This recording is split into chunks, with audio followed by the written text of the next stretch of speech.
د خیبر پښتونخوا صوابع ضلع ځمکه نه یوازې د سبزیانو، تماکو، میوو او د نوو فصلونو لپاره موضوع ده، بلکې د نیمبانو د ښه نسل یا کاغذي نیمبو پیداوار لپاره هم برابره ده.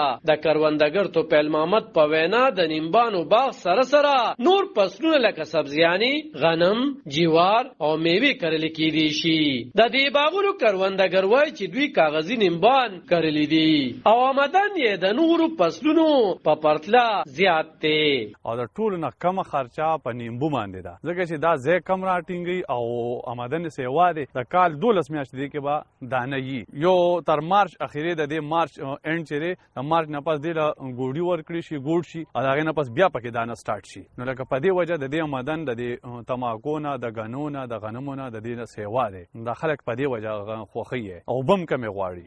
د پوهانو د وینا تر مخه د نیمبو لپاره موضوع موسم د فروری نه تر مارچ میاشت پورې دی، ځکه چې دا وخت موسم معتدل وي.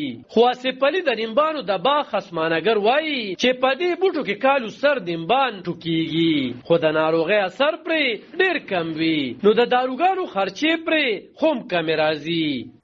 دا خو چې موږ ته خو منډی دلته کې 2 منډی دي، یو مردان منډی را، یو پېښور منډی را. دا موږ دغه 2 منډیو ته دغه کو. بیا د باغوالو پکې خپل دان دغه چې لاهور کې د احمد ټریول سره سبزي منډی جوړه شوې را، نو التم زی او د فیض آباد پنډی تم د نیمبو زی. دا زیاتره د پنجاب باندې استعمالیږي. چې کله افغانستان کوله و نو دا به مونږه کابل ته لیږل، زیات نیمبو به کابل ته ته. نو د هغې کابل د بندیز په وجه باندې اوس زیات نیمبو چې دی نو پېښور ته او پنډی ته ځي. د میوو دانو د څېړونکو تر مخه په هېواد کې تر ټولو زیات د نیمبو ضرورت د سند صوبې نه پوره کېږي. په 2م نمبر جنوبي پنجاب او په 3م د پښتونخوا صوبې مردان او ډېر اسماعیل خان دغه پیداوار ورکوي.